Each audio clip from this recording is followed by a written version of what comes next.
Sushupti means it is a dreamless state, but there are dimensions of consciousness that you're aware of. The neurological system in the body, if we have a way of monitoring that, I think the entire art of anesthesia could raise to a different level at a very minimum interference. When you disengage with memory, suddenly there is no past, present and future, so there is no time. Because there is no time, there is no space.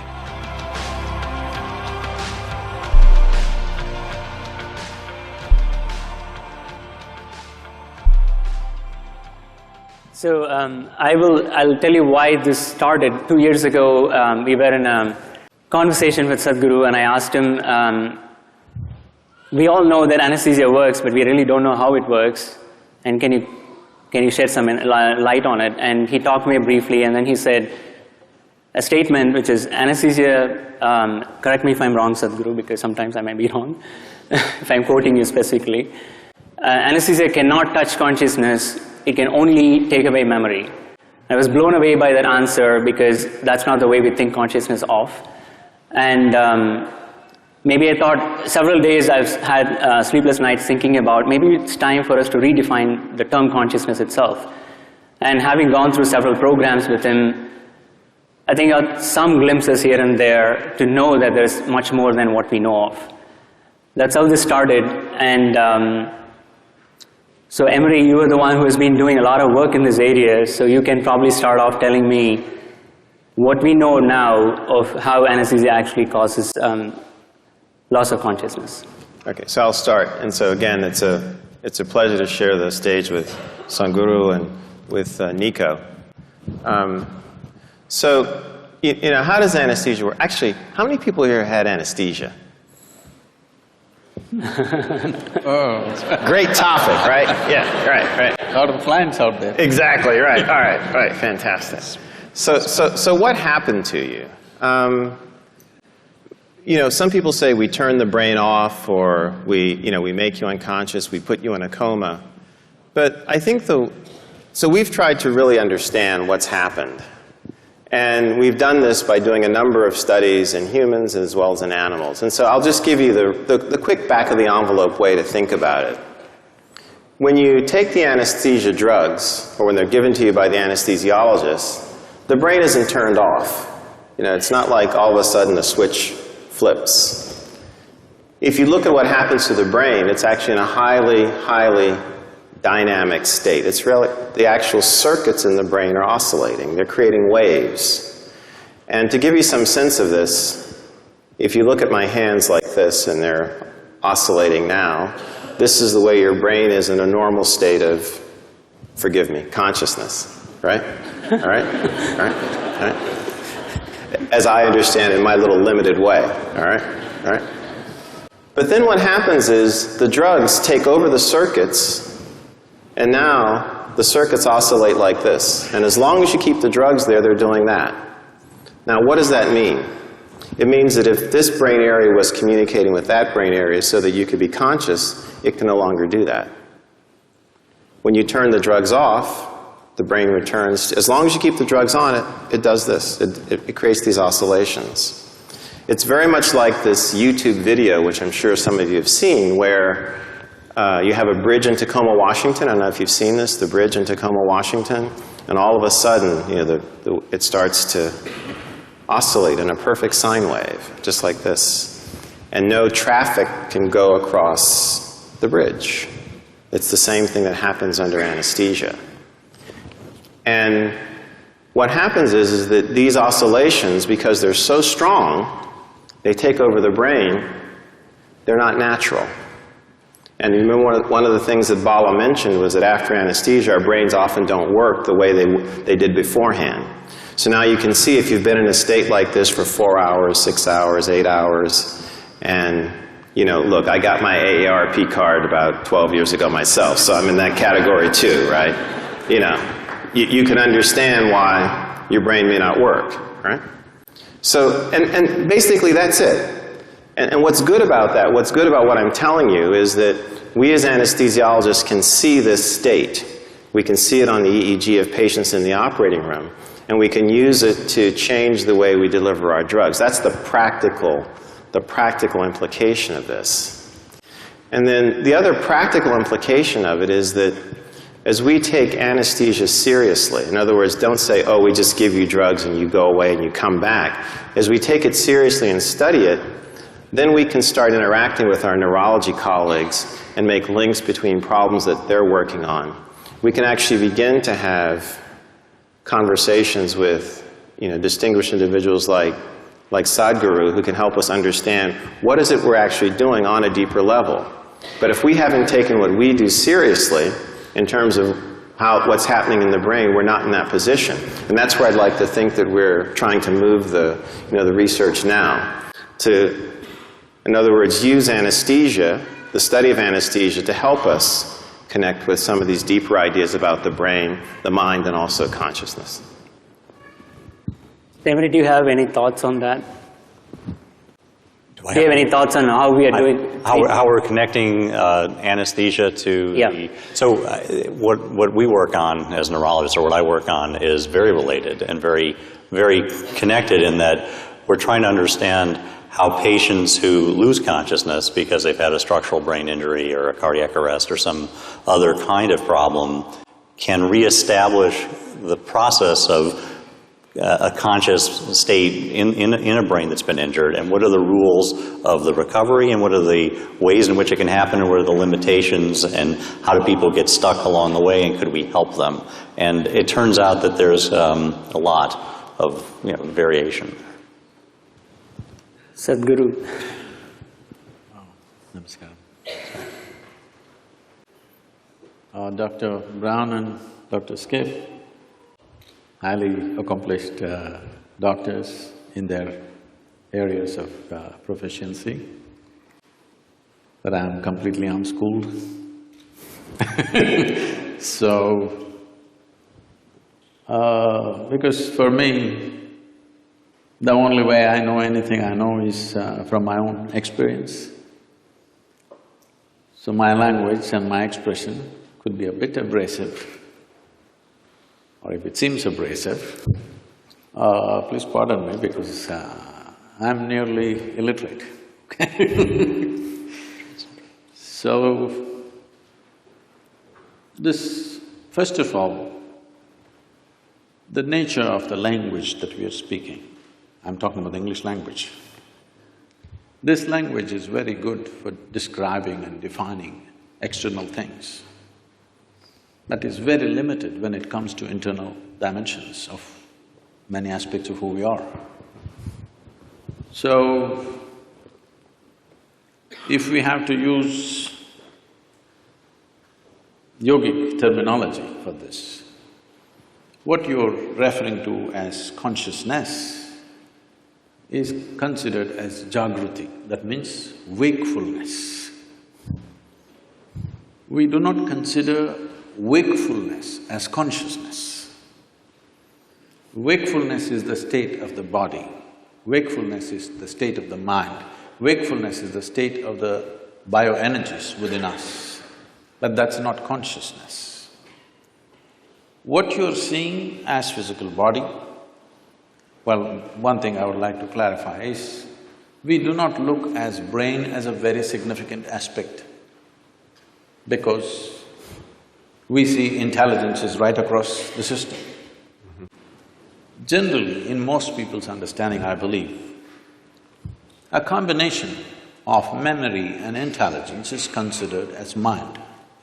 Am I right on this? If you take this as a definition, it is a fact that every cell in our body carries millions of fold much more memory than the entire brain can carry. Because these cells in the body remember even what happened 1,000,000 years ago. It remembers the skin tone of your forefathers from 1,000,000 years, nothing has changed. It never gets confused. So what you can carry in the brain as conscious memory, what every cell or every DNA is carrying is phenomenally more. And the chemical dimension of what is being conducted in every cell is far more complex than you could ever figure with your entire brain.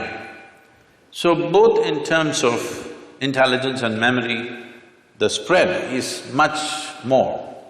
I think this entire focus on brain has come mainly because somewhere, probably pre-Renaissance time, we broke into this because that region, largely we're talking about Europe, where it was hugely dominated by very dogmatic belief systems. When people broke through that, nobody was supposed to think for themselves, everything was already said and done. When people broke through that and started thinking for themselves, thinking little freely looked like absolute liberation for those people. And I think that hangover still lasts in our education systems, in our medical sciences, in the very way we are approaching even fundamental sciences. That hangover, that thought is everything, is very profoundly influencing our social structure and our way of exploration. In the yogic sciences, we don't attach any significance to your thought. Whatever you're thinking, it's of no consequence to me. This is why whatever somebody is saying, we don't listen to them. We just feel them. We just feel them. What is their chemistry, what is their… how they are right now. I don't care what they are saying. This is how… maybe it's an evolutionary problem with me, because I've been in jungles by myself and I've seen most creatures judge you just like this. I think they showed a picture of me having a king cobra. I've been very closely involved with all kinds of creatures, particularly cobras and things. Their sense of our chemistry is so keen. You can just go in the wild and just pick up a cobra. As you saw, I'm not holding him by his head, he's not a pet cobra. He's a king cobra. If he bites you, he won't give you more than 20 to 40 minutes before you're done. But I'm just picking him up like this, he will do nothing because he is feeling my chemistry. If I show little agitation, he'll go for me. If I'm just, okay, he's fine with me. So, we don't attach any significance to thought, because thought is recycling of the data that we have already gathered. No thought can come which is absolutely fresh. Permutations and combinations of the data that we already have. Right now, a lot of people coming up to me very fearfully and saying, Sadhguru, this artificial intelligence is coming, if they come, they will take over the world. I said, if they take over and run the damn thing, you're on a holiday, isn't it? But it is a fact that everything that we can gather as information, analyze and express and use it in many ways, all these things, machines will be doing it better than us in the next 10 to 15 years' time. Everything that is data-based processing, machines will do way better than us. So there is this fear. I think it's a very good time. This is the time we need to explore an intelligence beyond intellect. Because we have become so intellectual, we have become so brain-oriented in our approach to everything. As you rightly said, nothing is really turned off, we've just broken the communication. After all, the purpose is to go through something which is generally extremely painful without pain. That is how the entire anesthetic science has come up. So, you're just breaking the communication and that's not happening, it serves that purpose. So, being wakeful and being conscious are two different things. This is described like this. For wakefulness, we have a word called jaagrithi. Jaagrithi means you're awake. If 10 people, let's say we take sample of 10 people, they all fell asleep, don't do it, okay? They all fell asleep and they came awake. When they come awake, all of them will not be equally awake. One person may be instantly awake, another person may take 2 minutes, as you have noticed with anesthesia also. Sure. Another person will take an hour to wake up, another person needs a strong coffee, otherwise she won't wake up. Am I right? Like this. Different levels of wakefulness is also there. Professors must have noticed. Yes, yes. In fact, the first few minutes of the day can be like that. Different levels of wakefulness in a classroom. So, this is jaagrithi. So, we are calling wakefulness as consciousness now. The next dimension of consciousness is called swapna. This means a dream state. A dream state is far more vivid than wakeful state for most human beings. It's like going to a cinema. If you go to a cinema, the key factor of the impact of the cinema on you is turning off the lights. This is something most people don't understand. If you don't turn off the lights, cinema will be no good, it doesn't matter how well it's made. Turn on the lights and watch the cinema, you will see a great cinema becomes nothing. So turning off the lights is important. So turning off the lights in our experience is the eyelids, you down the shutters, the world is off. Now you start your own world. So dream state is like a cinema, it's far more impactful. People love their cinema stars more than the people that they've lived with for 25 years. But they have not even seen them, all they saw was play of light and sound. But that is far more impactful simply because lights are off. So, eyelid is that, if you roll it down, light should be off, world should be closed. But right now, the problem is this mental faculty has not been taken charge of, so it's running wild all the time with eyes closed. So this dream state is considered a more powerful state than jaagrithi. Jaagrithi or wakefulness is important for performing action in the world. But for human consciousness, in terms of profoundness of experience, dream is always more profound than walking on the street. Yes, most of you have experienced this. The next state is called as susupti.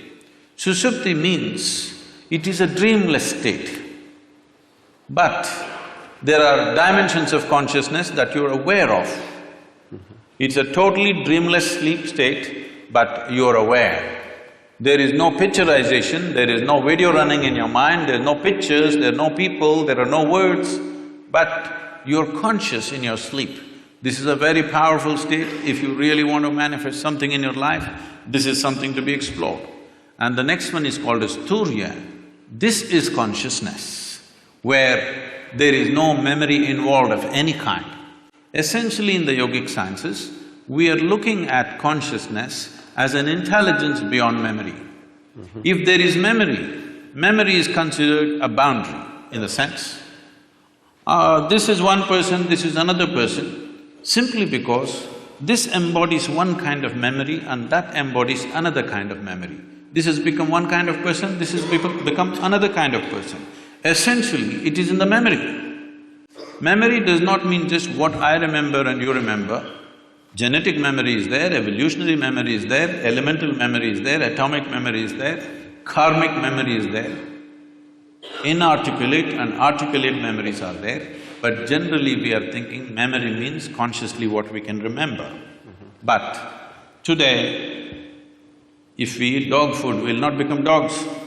Something within us remembers, no matter what you eat, this has to be only transformed into a human being. It doesn't matter what you eat. If you and a cow every day eat a mango, no merger will happen. Perfect memory is established, evolutionary memory is absolute. So, these different dimensions of memory are playing on a daily basis. People are thinking their thoughts are free. It's a joke because your memory is determining everything. So, largely in one single word we call this karma. Karma means the residual impact of all the memory that you have, how it is impacting every thought, every emotion, every action, the very way you sit and stand. See, if you see somebody walking far away, let's say half a mile away you see someone walking, if he's your friend, just the way they're moving their body, you say, oh, that's him. There are 7 billion plus people, but this particular man walks in a unique way, all right? Just two-leg walking, everybody walks, but still it is so unique. So this is what we are referring to as karma, that the residual impact of memory, varieties of memory. We recognize memory as 8 basic forms of memory, which are determining how you are right now. The very way you sit, stand, breathe, understand, perceive life is determined by this memory. But there is an intelligence beyond memory, which we call as Turya or Chitta. This is consciousness. Now, every one of us is conscious. The question is only of degree. Even a rock is conscious, a dog is conscious, a pig is conscious. The question is only of degree, how conscious. Even among us, how conscious is different from person to person. So, this degree of consciousness determines everything. Now, if we have to give an analogy, what is memory is like, I'm sure every one of us at some stage in our life, I don't know if you're still doing it, we blew soap bubbles. Did you? Hello? Come on, everybody raise their hand for anesthesia. Did you?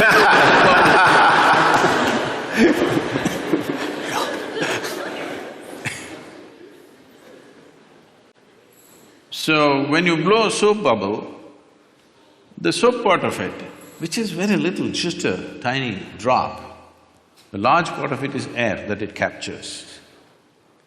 So how big a bubble?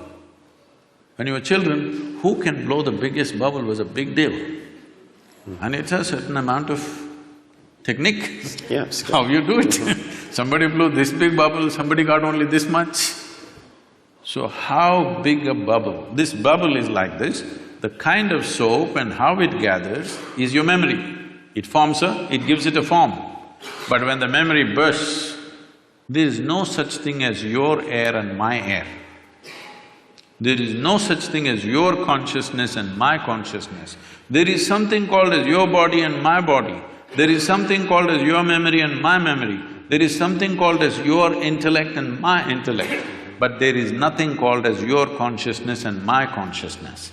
How much of it did you capture? How big is your bubble will determine the scale of your life. The scale and possibilities of your life are determined by how big a bubble did you blow. Okay.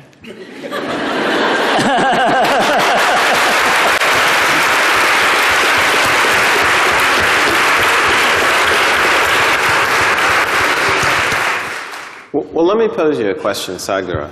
So,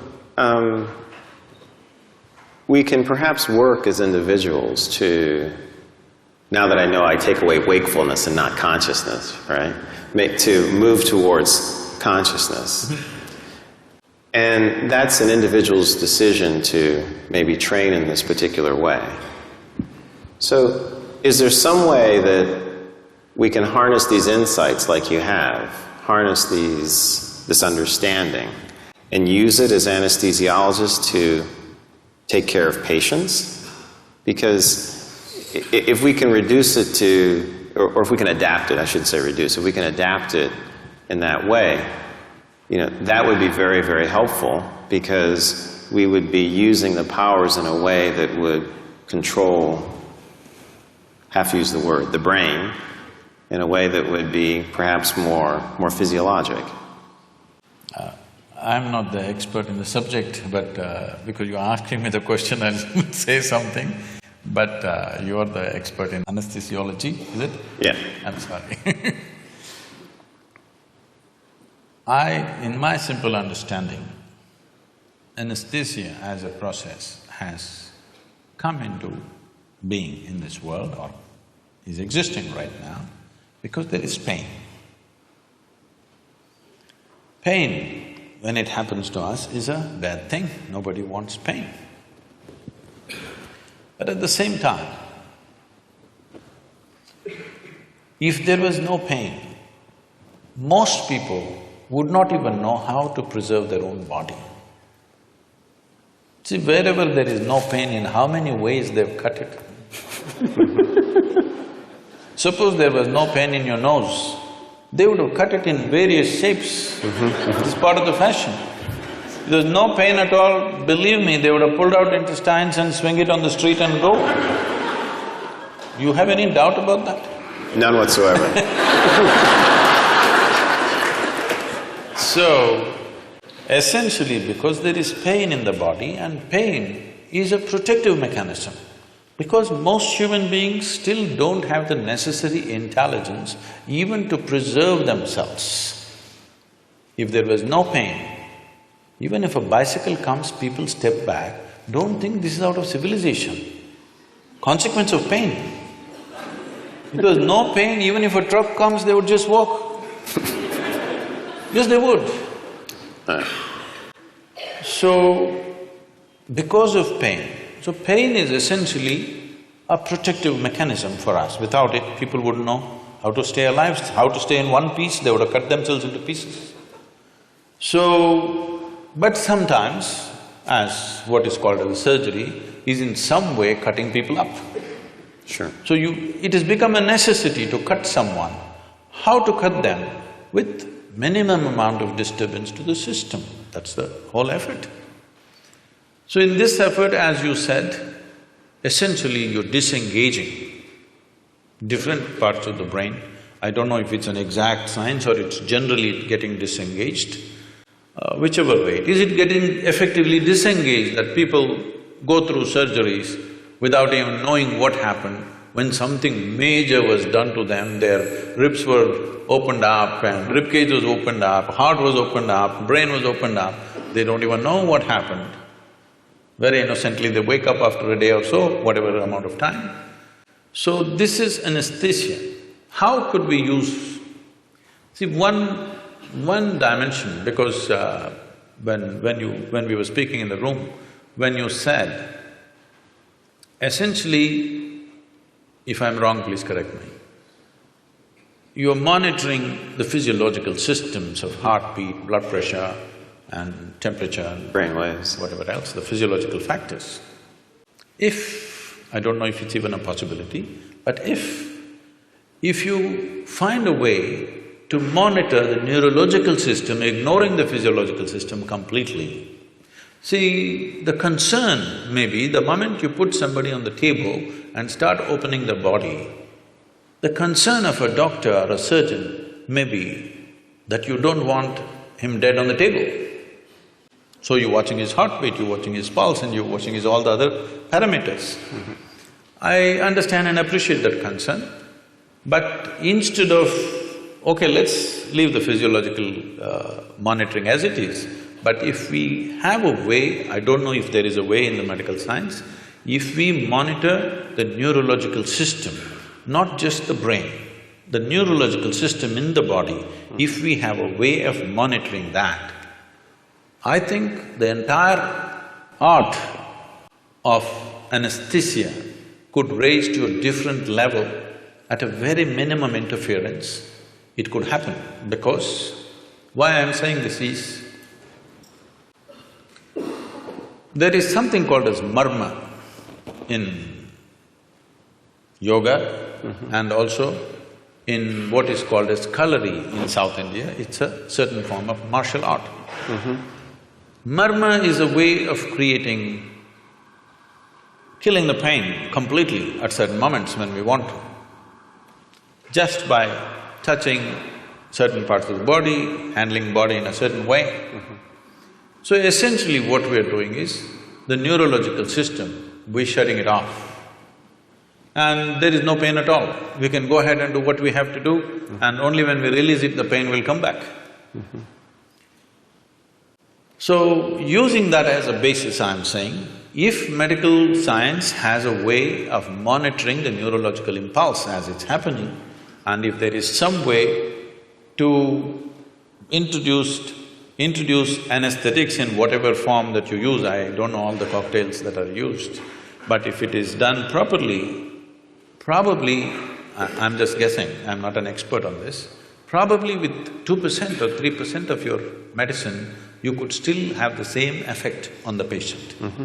Because how you use any medicine on the body and how you use it on the neurological system, I would say 1% of what you use on the muscle, if you use it on the nerve, it will produce equal effect. But it's interesting because I think what you're saying has contact also with the work that we do in the recovery phase, and there are people now looking very carefully at cardiac and brain interactions. And they do signal some of these changes, and it's suggestive. I mean, that maybe more of the body could be engaged in the way we think and measure, and that makes a lot of sense to me, actually. Can I ask you another question? So I did a little reading about you, and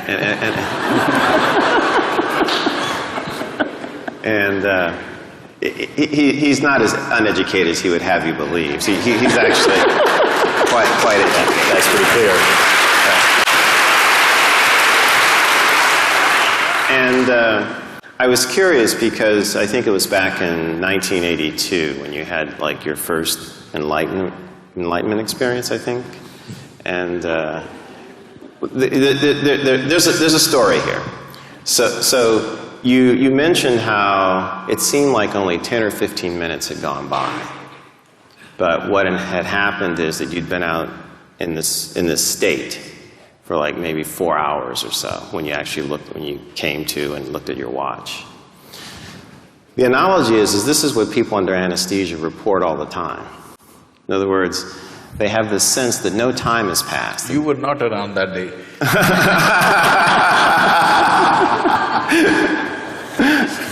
Maybe I'm reaching. But they report a very similar phenomenon, you know, that it seems like they'll wake up sometimes from anesthesia and they'll go, you know, have you started yet? You're done? They're actually quite surprised. So whatever our timekeeping mechanism is, right? It's different from sleep. It's noticeably different from sleep because often when you sleep, except in some rare instances, you have a sense that, you know, time has passed. You know, you went to sleep, you woke up, you know, you may not be able to judge it exactly. But characteristically, under anesthesia, when people come to, they feel like no time has passed. Any thoughts? Mm-hmm. See, our sense of time, the only way human beings know time is by the cyclical movement of things that are happening. If the earth spins once, we call it a day. If the moon goes around the earth, we call it a month. If the planet goes around the sun, we call it a year. Or if the clock goes around, we call it an hour. Mm-hmm. So only by cyclical movements we know time. What cyclical movement means is, all physical dimensions of the existence, from atomic to cosmic, exists only because of cyclical movements. Anything physical in the universe is naturally cyclical. Mm-hmm. So the entire yogic process is just about this, how to transcend the cyclical movement of our existence. Because cyclical movement means we are going in circles. If I tell somebody, you're going in circles, what does it mean? It means you're not getting anywhere. So this is the fundamental ethos, that once you're attached to cyclical moments of life, you're not really getting anywhere, but it feels like you're going somewhere. Today, everybody knows this experience because most of them walk only on the treadmills.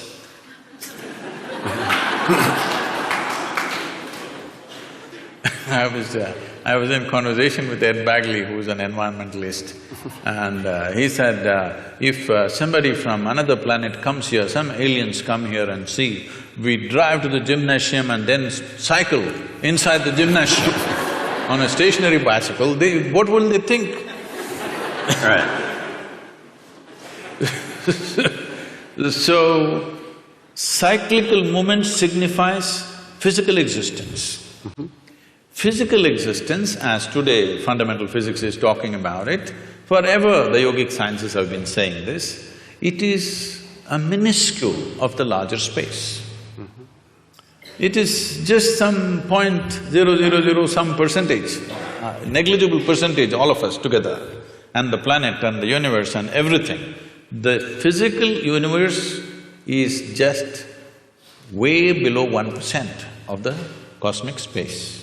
That is true even with the individual atom. Even in the individual atom, the substance is way below 1%. So this minuscule is our engagement.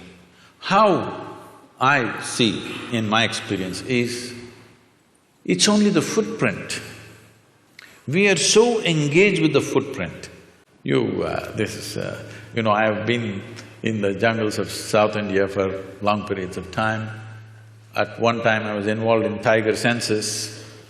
So for days on end we followed the tiger's footprints. We saw only the footprint, we have not seen a damn tiger. So till you see the tiger, by footprints, whatever imagination you have, tiger breaks it for you. When he growls at you, it's all gone. All the… you studied the footprint, you thought you understood and how he does things, his behavior, everything you understood by his footprints, how he moves, what he does. But when you see him, all this knowledge you gather vanishes in one moment. Fortunately, he didn't make breakfast out of you, but even just seeing him, everything vanished. So right now, we are just studying the footprint.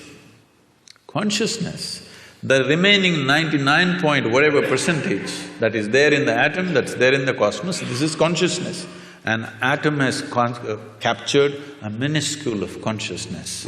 You and me have captured the largest amount compared to any other creature on this planet. That's why we are at the peak of evolution, that we have captured the largest. But time we know only because of our involvement with cyclical movements. Once there is no cyclical movement, or in some way if you get disengaged with the physicality of your existence. When I say physicality, everything that's physical about you is accumulated over a period of time, isn't it? Sure. It's an accumulation. Now, everything that's mental about you is also accumulated, the content, I'm saying. The framework may be there, but the content is all accumulated. What you accumulate cannot be you, isn't it? It can be yours, but it can never be you.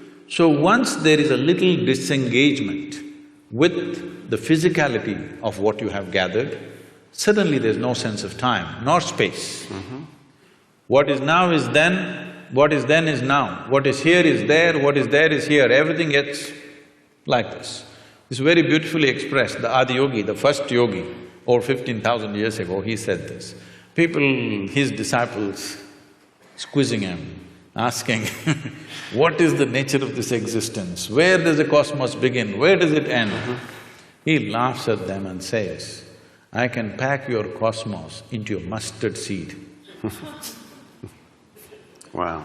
So just make sure we understand. If I understand, the experience that you had that Emery's asking about, and perhaps the experience that might not be passed through in memory and language of the patient in anesthesia from this point of view, would be one in which it's outside of time, maybe interior, as it said in the video, but space has sort of a time-like aspect where present and future are in the same distance. Is that kind of a restatement in any way? This could seem contradictory to what is generally believed in fundamental physics. Modern physics is looking at space and time. The yogic sciences look at only time. There's only time, there is no space. Because there is time, there's a consequence of space. Okay. If there was no time, there would be no space. So time is the basic, not space. Space is an illusion that's been created because we are engaged with our physical natures. So if you disengage with your physical nature, suddenly there is no time, so there is no space. So suddenly what is here is there, what is there is here. People think something miraculous has happened, nothing miraculous happened. It is just that you kept your accumulations aside for a moment, that's all. What you accumulated and who you are sat separately. The very basic program, what we're teaching as inner engineering is just this. What we're training people for is, if they sit down here, body's here, what you call as your mind is somewhere else, what is you seems to be little away. Once there is a little space between you and your body, between you and your mind, suddenly there is no time. Once there is no time, there is no space, there is no possibility of space. This needs to be understood. We have a common word both for time and space. We call it kala. Kala means time. Kala also means emptiness. So emptiness means space. So this hall is empty, that means there is space here. We say when the hall is full, we say there is no space here, that's what we mean in a simplistic way. But the same word is employed both for time and space because space is bred by the time. If there is no time, there is no space. Right now we are understanding time as cyclical moments. So we are looking at time in two different dimensions, Kala and Mahakala, the greater time. The greater time has no cyclical moments. Cyclical moment is because of physical nature. Because of physical nature, there is time in terms of birth and death, in terms of initiation and expiry of everything that happens. Every atom, every electron, every proton, somewhere has an age. Even the very planets and the solar system and the sun has an age. Sometime it is begun and sometime it's going to end. Whether it's going to be a bang or it peters out is is something we can debate. Sure. But physicality is not perpetual. It begins and ends. Because of that, we are looking at time in that sense. But there is time beyond cyclical nature. This we call Mahakala. Is there some logical way of explaining it? No. It is just that when you disengage with physical nature, which is the main purpose of yoga, because otherwise, when you engage with your physical nature, you engage with your memory. Your body is just memory, variety of memory. 8 different dimensions we are talking, whether we see 8 or 4 or 1, it doesn't matter. This has taken a particular form only because of memory. It is functioning in a particular way only because of memory. So when we disengage with physical form, we are disengaging with memory absolutely. When you disengage with memory, suddenly there is no past, present and future, so there is no time. Because there is no time, there is no space, there is no distance, there is no possibility of this and that. Since I have you here… I'm yours. No, thank you. Professor Sir. No.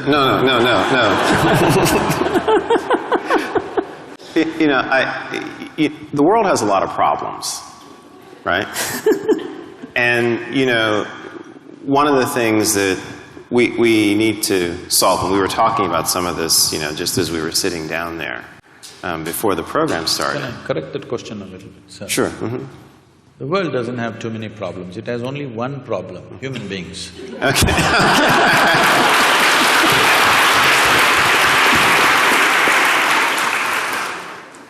So if we could focus on that one issue. All right. What do we do? How do we use, the insights, the understanding, the enlightenment that you have to go after some of these issues? Because they're very real and they threaten us. See, by every definition that we have made, we have defined ourselves as the most intelligent creatures on the planet. These are all our definitions. I don't know if the insects agree with us. But by our own definitions, we are the most intelligent of the species. So our understanding is right now, whoever dominates must be most intelligent. So for which we are paying a lot of price. Whoever is right now in domination, he is the most intelligent. If you go by that, we are the most intelligent. Maybe we are the most intellectual, yes, of all the creatures. But we are not the most intelligent because we don't even know what to eat after these millions of years. Hello? Even now research is going on, what is the best thing to eat? If you put something in front of your dog, one sniff, he knows whether to eat or not to eat.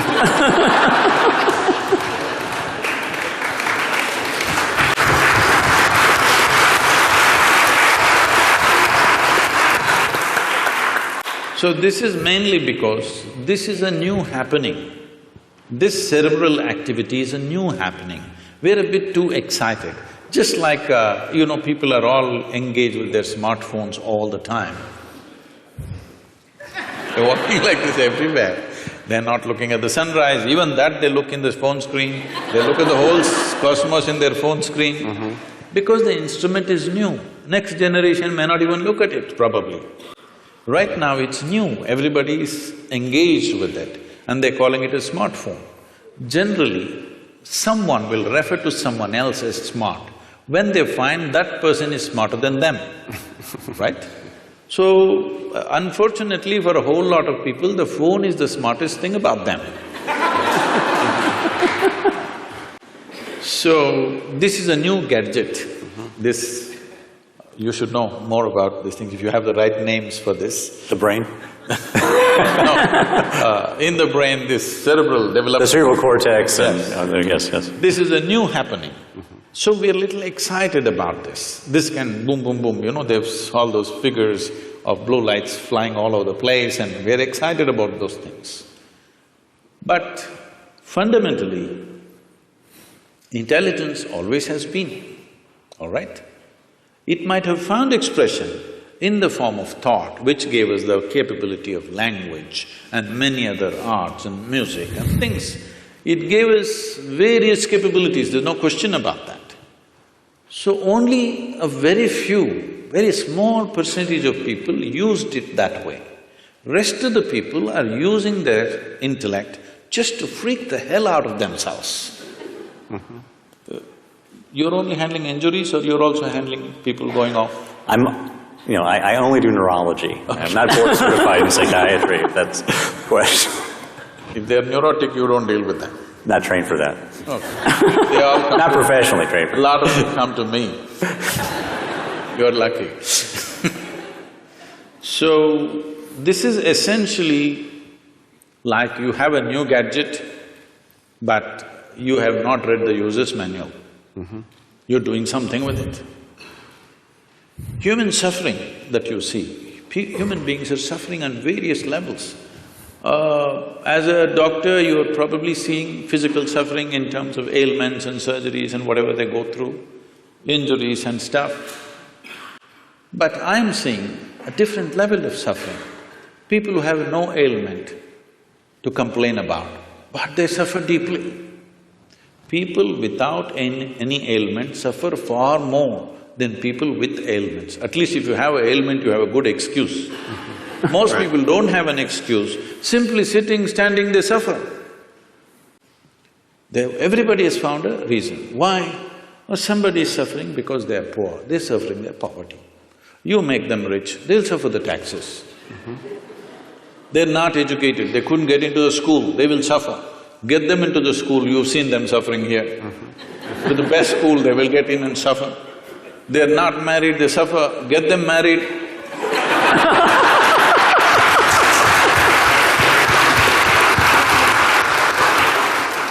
So they're not suffering their life, this is something that needs to be understood. They're not suffering their life. If you ask them what they're suffering, they're capable of suffering what happened 10 years ago. Yes or no? 10 years ago something happened, they can still suffer. And they are capable of suffering what may happen day after tomorrow already. So essentially, their suffering is not about life. They are suffering two fantastic faculties that only human beings have. No other creature has such a vivid sense of memory as we have.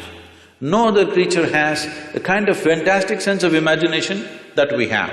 They're suffering their memory and their imagination, they're not suffering their life, isn't it? They're only suffering their memory and their imagination. If you take away a part of their brain, you definitely know which part it is. If you take out some part of their brain, whatever that part, they will all sit very peacefully, maybe even happy, I don't know. Because I find, I just met a lady a few months ago. I was in Mysore, my hometown. I just went to visit someone and I was just entering a building, a very small built old lady, maybe she's over 75. She came smiling at me so sweetly and just asked me, "How are you?" I said, "Ma'am, I'm well. How are you?" And then I went up, I never forget faces, but this is not a face that I know. Then I went up and after half an hour I came down, again she came to me with a very sweet smile and she said, "How are you?" I thought, okay, and then I said, "Okay, I'm doing well, how are you doing?" Then somebody came and said, poor lady, she's just lost her memory. But I said, it seems to have done wonders to her. She's just so exuberant and joyful. So, a whole lot of people,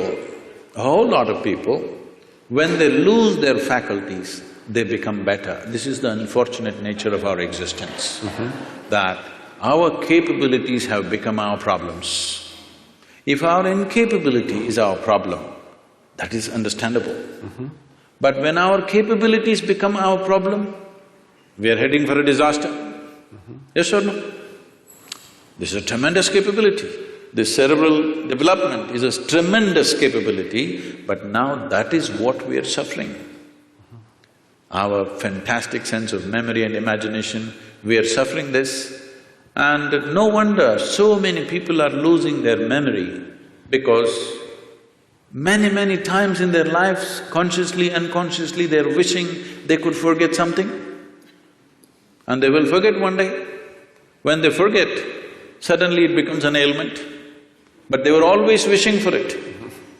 Every day, a whole lot of human beings are continuously wishing and praying, I wish I can forget this. But when they forget it, then they become a case. So, this dimension of what we are looking at is not about forgetting, it is not about reducing your thing. See, every day people are taking their own anesthesia. They call it whiskey, they call it wine, they call it their own thing. They kind of, just dull your memory, dull your imagination, simply sit there.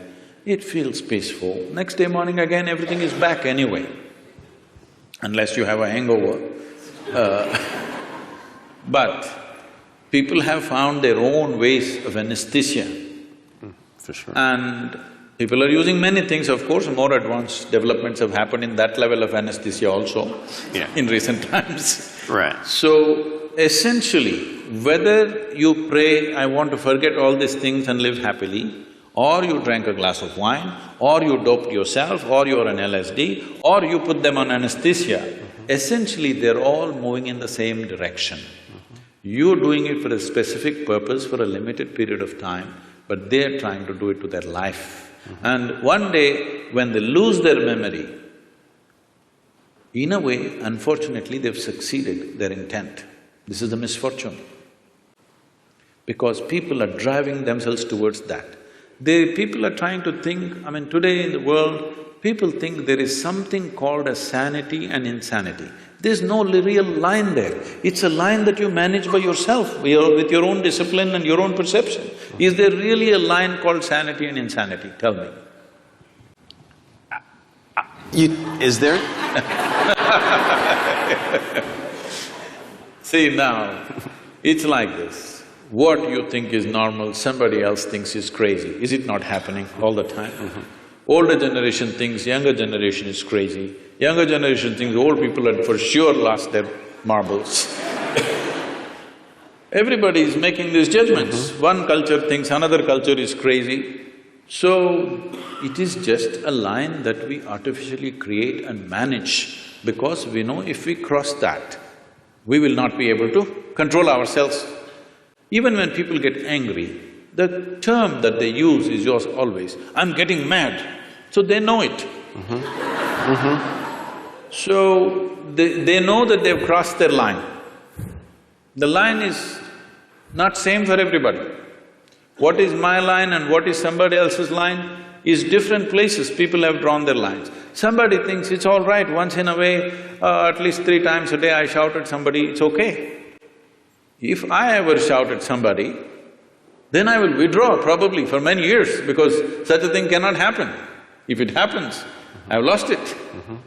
So what is your line, where is your line, is something that you have drawn. There is no existential line that this is sanity, this is insanity. There is no such thing. The question is just this: if you're in control of your mental faculties, this is called sanity. If you're not in control of your mental faculties, this is called insanity. Suppose, right now, we can make an experiment with all of them. Can we? Sure. I'll give you 10 seconds. Next 10 seconds, nobody… a simple thing, what you have to do is, you can think of anything in the universe you want. Only thing is, don't think of monkeys for the next 10 seconds. Okay? 10 seconds, no monkeys. You will count millions of only monkeys. So, our faculties are not totally in control. The question is only, how crazy are you? Okay? You are a little more crazy than me. That's about it. But there's no such thing as somebody is absolutely sane and somebody is absolutely insane. What means a lot to me looks like insanity to somebody else. Is it not happening every day? What means a world to you, somebody else thinks this is insanity. What means a world to them, you may think it's insanity. All kinds of things are being done in the world and it looks perfectly normal for that person, it's only others who are making this judgment that he is insane. Only thing is, if what is out of control goes to a point where it causes active harm to himself or to people around him, then we are diagnosing him as totally insane. But there has to be some sort of agreement, and I'll just call it that, so that we can have a functional social structure, right? So, you're saying sanity is a social thing? I'm asking, I'm afraid to assert here. It is so. See, even in terms of sanity and insanity, what is crime and what is not, is a social thing, isn't it? Right. It's a very social thing. So when we're talking about social things keep on evolving from generation to generation, it keeps changing. What you thought was wrong has become right, what you thought was right has become wrong. In one generation it happens, isn't it? So social realities we don't have to debate because it's a flux that all of us create. It's generally called culture. Culture is not something that dropped upon us. What mess we create today is tomorrow's culture. What the previous generations did, they did not do everything consciously, they did some mess. That's our culture right now.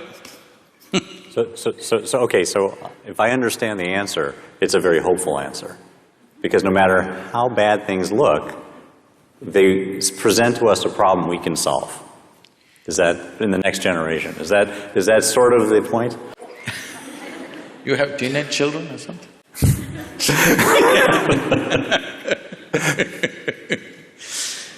I'm not trying to define that. All I'm saying is do what you want, you cannot define this because as you said, it's a social process. Social process, today we are democratic countries, so it's decided by the majority as to what is right.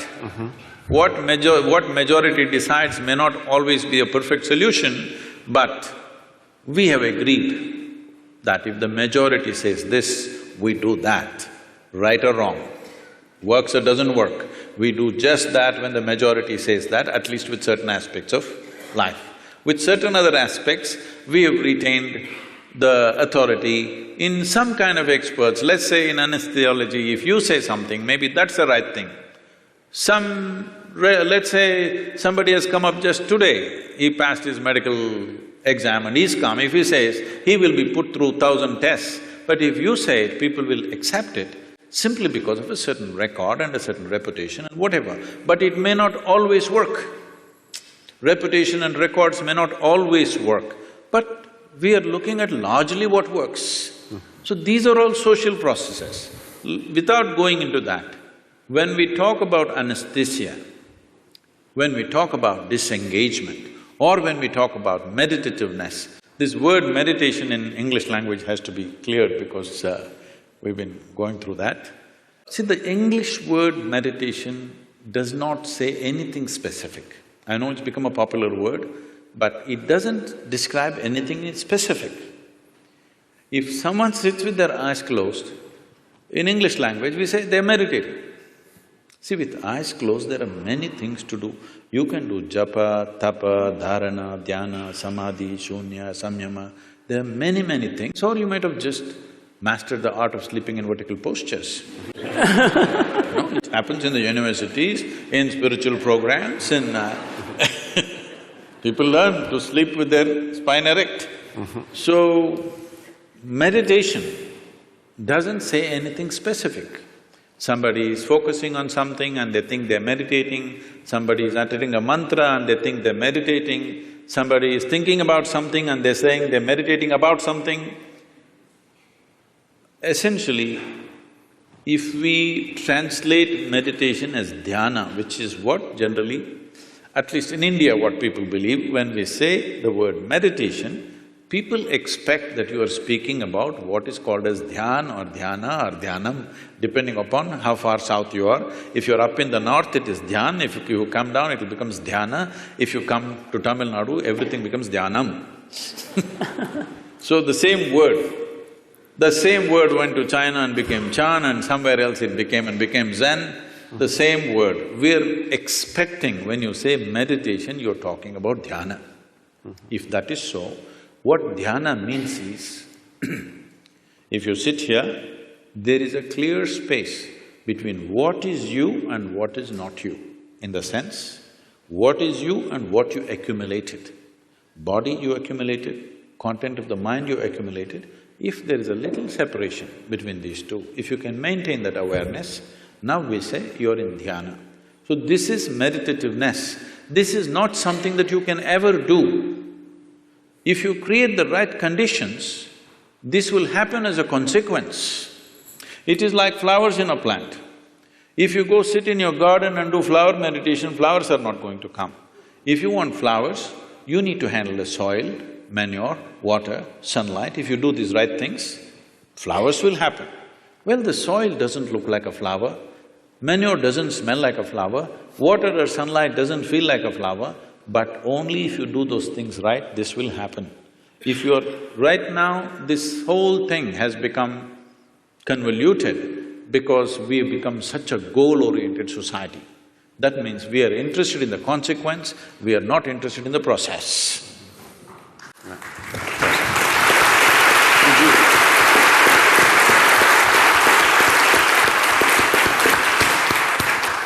So we have…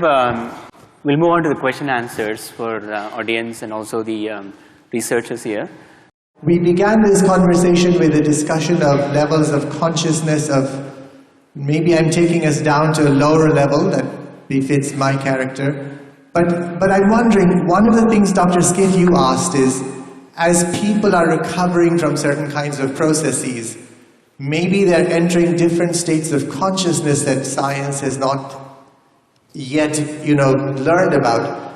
I'm wondering if that theory is necessary because we know about the plasticity of the brain. I think Baki Rita, is that the gentleman who talks about plasticity of the brain and extraordinary things that the brain can do to recover functions in different parts as it's damaged. That's one, and maybe that's a more technical question. I have a larger question for Sadhguru. You spoke very eloquently about memory, intellection, asking us to put those aside. And I'm trying to understand exactly what you mean because I haven't caught it, I'm sorry to say, because it seems to me those are the unique or extraordinary things about us as human beings, right? The fact that we have this historical memory going back to Mesopotamia and beyond, in India, thousands of years, and also as individual human beings, and intellection, which allows us to build spaceships in addition to sit here and listen to you. So I'm not quite sure how you mean for us to leave those aside or place less value on them. I did not talk about devaluing them or leaving them aside. What do you think? Is this planet round or flat? I suspect it's quite round. Really? You suspect it's round? You're not sure? No, yes, I'm sure. It is round, in fact. In fact, I think that is how matter has to collect around gravity. No, don't go there. Gravity is another thing. But today we know it is round. Though, if I walk up and down this place, in my experience it feels flat. But we know it is round. We debated this for thousands of years, all right? But we couldn't figure it. But it became very clear to us only when we took off. We created some distance from the planet. You flew up there and looked very clearly, it looked round. You went and stood on the moon and looked around, 100% it's clear, it's round. So what gave you this clarity is the distance. When you were in it, you thought any number of ways but you couldn't figure it. But the moment you had distance, you had clarity. So only in that context I said, you must know how to keep your accumulations aside. If you're carrying a bag, when you don't need it, you must be able to keep it aside. If all the time if you carry it, it'll become a torturous process. That's what is happening to people. Nothing wrong with your mind. It's just that all the time it's on and it's becoming torturous. Not knowing how to do, they're sozzling it out with alcohol or drug or something else. Essentially, they are unable to bear the activity of their own mind, isn't it? If they could keep this bag aside for some time, all we have accumulated, it would be nice. You won't lose it, because nobody's going to pick it up and go. It's there for you, but once there is a little distance, you have an absolute understanding of the nature of what it is, only then you can handle it the way you want. Right now, you're handling both your body and mind accidentally, accidentally. When you do things accidentally, anxiety is normal, and that's what is happening. Because everything is accidental. Because there's no clarity about anything. Because the nature of intellect is such. If I ask you, would you like your intellect to be sharp or blunt? You must choose right now, I'm going to bless you. Sharp or blunt? Sharp. Sharp. So you understand, intellect is a cutting instrument. It's like a knife. The sharper, the better. If somebody is very sharp, you will say, oh, he's a razor sharp. Intellect, very sharp. So cutting instrument. Cutting instrument can be used for dissection. With dissection, we know many things. Did you do science in your high school? You cut open that frog and saw how the heart was pulsing. The frog didn't think much about it, that's another matter. But you came to know so many things in this world. Slicing a human body, slicing a flower, slicing an atom, we discovered so many things. But is this a complete way of knowing? Can I know you by dissecting you fully? Is it possible? Maybe I will know you better by including you, by engaging you, rather than dissecting you. By dissecting you, I may know your heart, liver, kidney and spleen, but I will not know anything about you. Only by inclusion I know. So, you are using a cutting instrument, or let us say you take your knife and try to sew your clothes, you will have tatters. So this is what is happening with approaching everything intellectually. Everything is going into tatters. We are trying to sew with a knife, it's not going to work. There are other dimensions of intelligence. We, in the yogic way of looking at things, we look at human intelligence as 16 parts. Out of the 16 parts, to make it simpler, we can make it into 4 categories. It's called buddhi, ahankara, manas and chitta. Buddhi means the intellect, it's the front end. This is essentially a survival kit.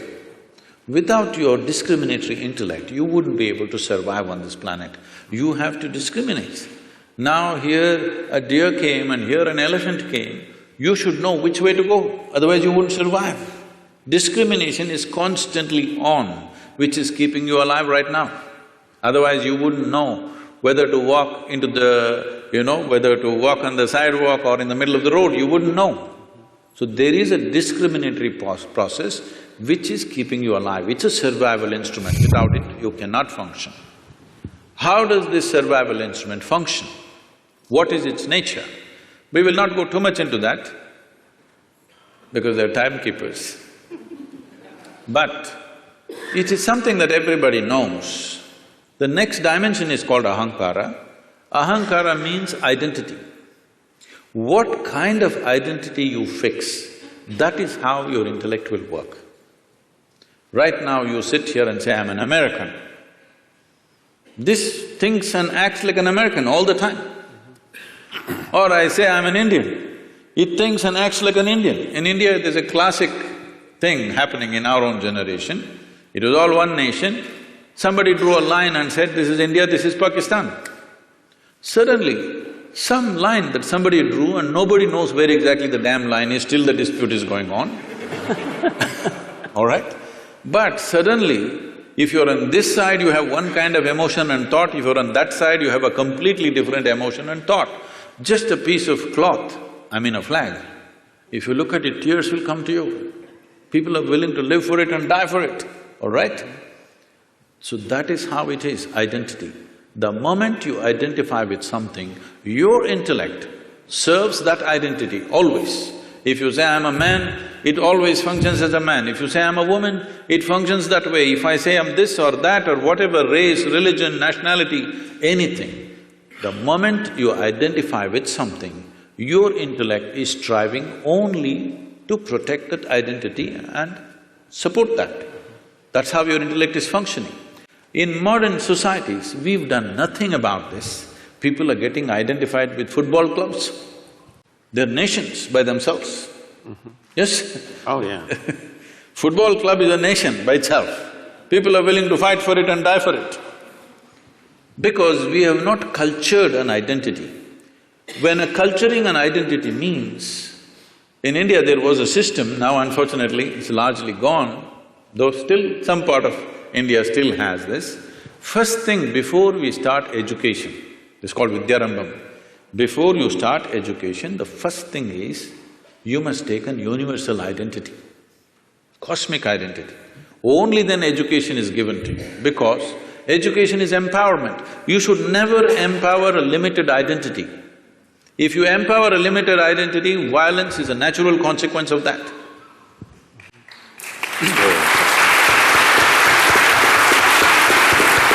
So, just tell me, what is it that we are fighting for on this planet? My identity versus your identity. It may be race, it may be religion, it may be nationality, it may be region. Essentially, my identity fights with your identity because I'm identified with this, you're identified with that. So, before you empower a human being with education and knowledge, first thing is you must fix a cosmic identity for that person. This used to be called as Aham Brahmasmi. First thing is a child must say, my identity is cosmic. I belong to the cosmos, not to these parents who are sitting with me right now. I love them, they have nurtured me, but my identity is cosmic. The child has to utter this. Only then, first alphabet is taught to him, because it was education as seen as an empowerment. Just tell me, today in the world, are uneducated, illiterate people causing more damage or educated people on the planet causing more damage to the entire planet?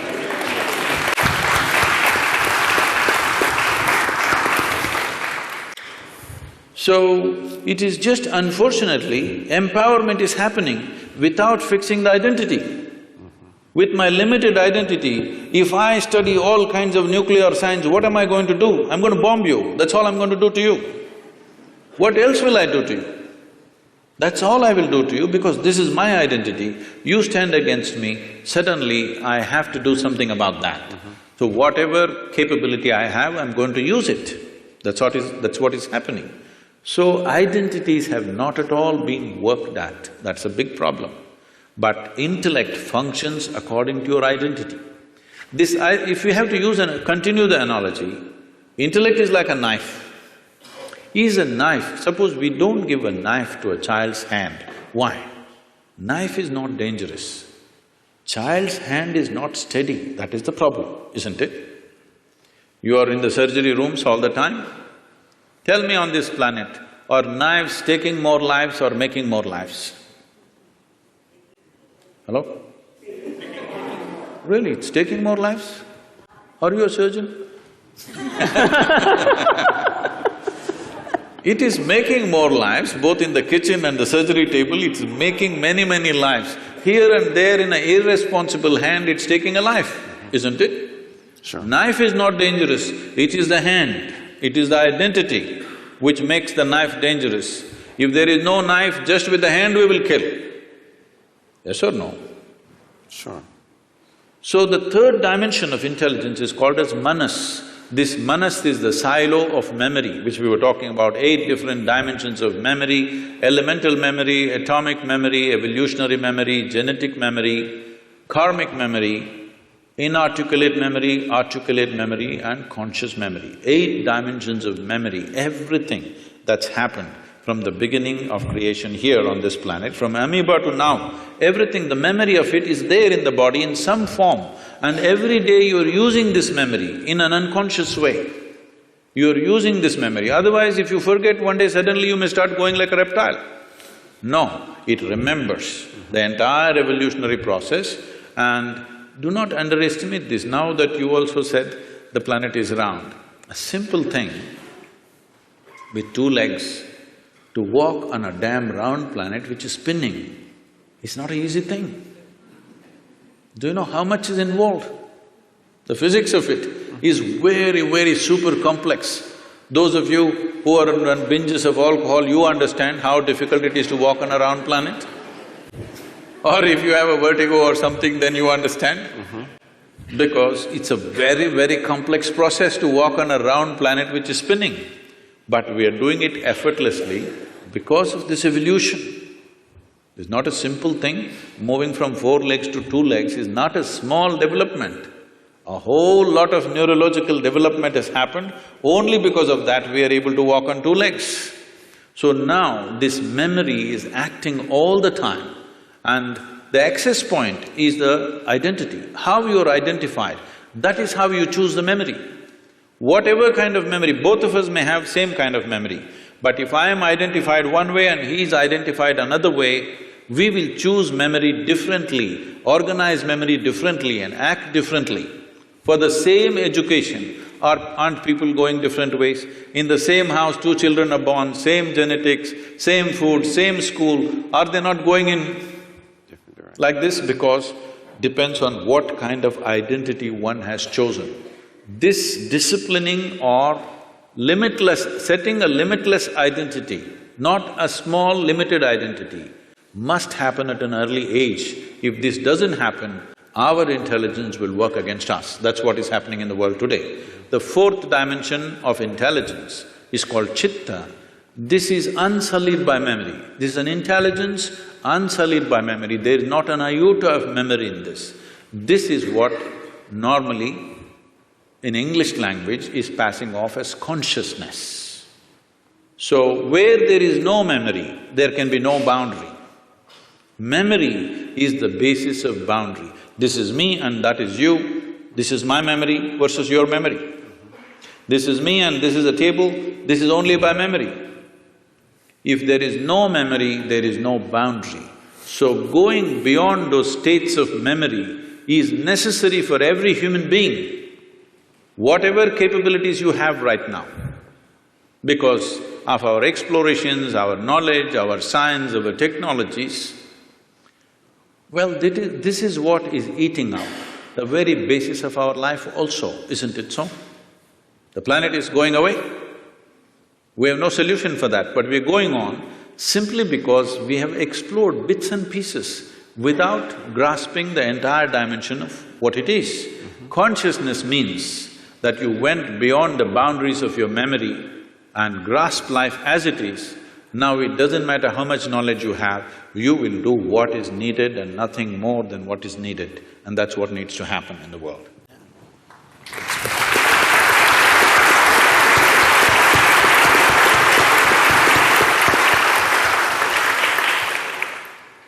So I want to hear about your thoughts on near-life-death experience. A lot of people have, in surgery, said that, middle of the surgery they could come out and see what's happening, see the conversation, what the doctor is doing. So just a thought, when do people really die at the time, or they reach some moksha or heaven, come back? Near death? You mean near death? Yes, you near said death. Near life, so I was wondering what… So when I saw you, I saw life, near-death experience. Okay. There's near-death experiences where, let's say, someone is about to die very often. We've read these accounts, like like Dr. Sanjay Gupta's book talks Yeah. about these, like cheating death. Yeah. In which case, they then have these experiences where they may see lights or what have you. So I just want to distinguish that, Yeah. because they're two different Yeah, cases. that's what I want to know. Okay, all right. Anyway, when we say death, the definition of death on one level is you lost your body. That's what death is. So, I mean, let's not go into other areas, they'll get you into very fuzzy places. About near-death experience, it's… what is being referred to as meditation? We have a certain type of meditation called shunya. That means shunya literally translates as emptiness. That's not the right translation, but there's no appropriate word in English. So it's emptiness or nothingness. So if you settle down into shunya meditation, it's not near death, it's actually death, but conscious death. Suppose you're riding a bicycle, you are a new rider with little balance, so you will go like this. Some other kid is riding, he'll leave his hands free and whistle and look here, look there and ride and do all kinds of things, stand up on the handlebar and turn around, jump, all this. Why? It's a certain mastery, certain balance and mastery.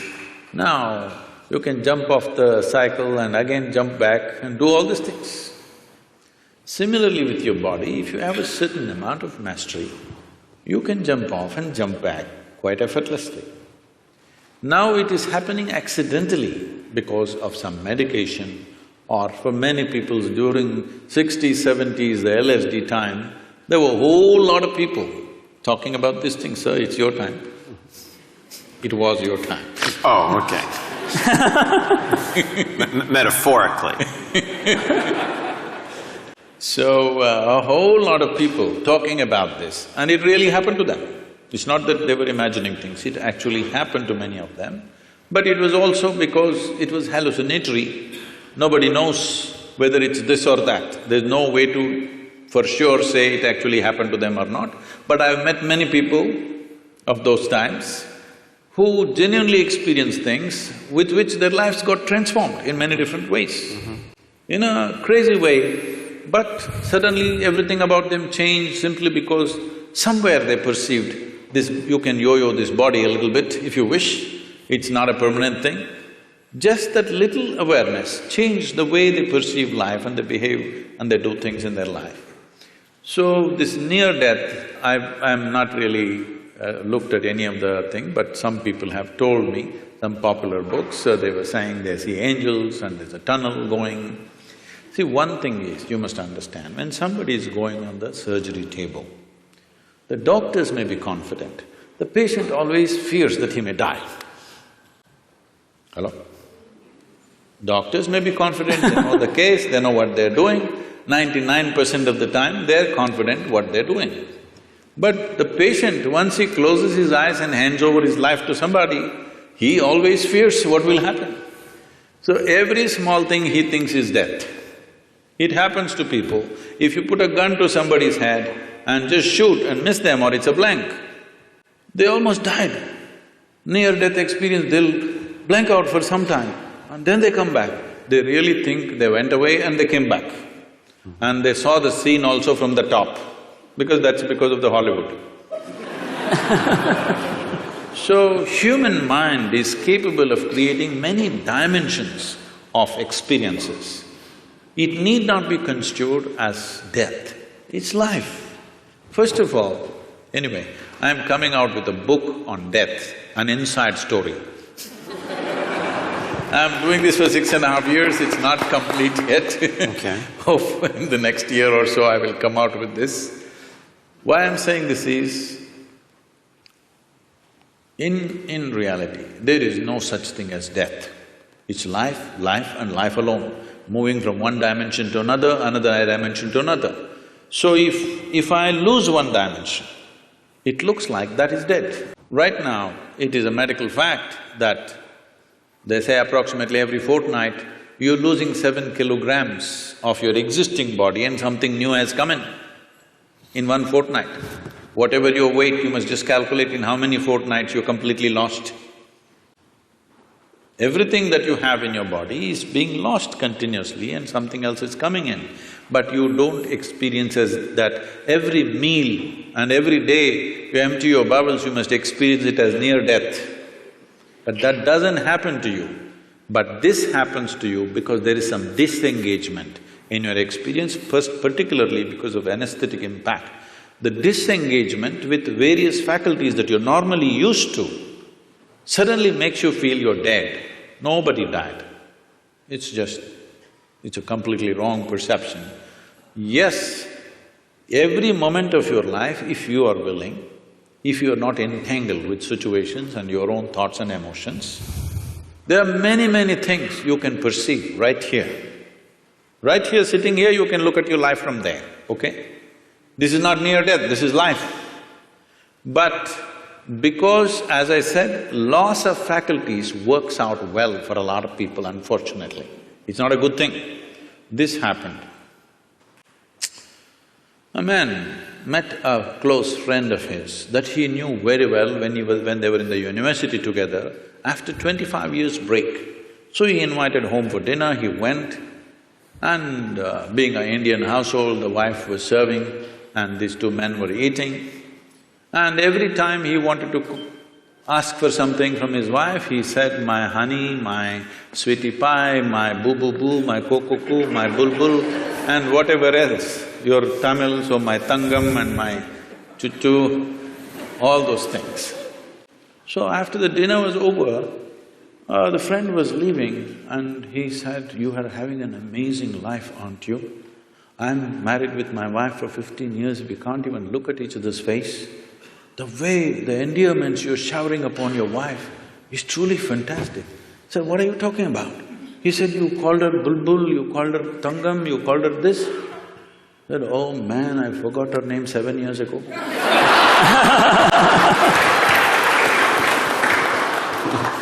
Loss of faculties, unfortunately, work very well for a lot of people because they are suffering their faculties. The greatest faculties that have come to us after millions of years of evolution, unfortunately we suffer because we have not read the user's manual.